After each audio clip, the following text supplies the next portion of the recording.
Have you ever had to mount rubber stamps? Did you know there was such thing as perpendicular mounting? Let's get into it. First things first, don't throw away these instructions. They have vital information. This is a mini alphabet stamp set from Stampin' Up!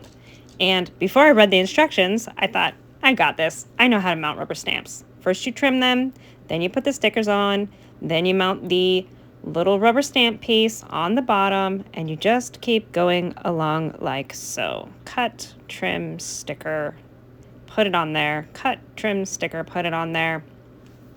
And I was going along swimmingly until I realized I was not going to have enough wooden pieces to fit all of these stamps.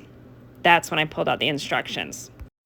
The instructions said to mount them perpendicularly. What? What in the world does that mean? All right, well, let's try that again.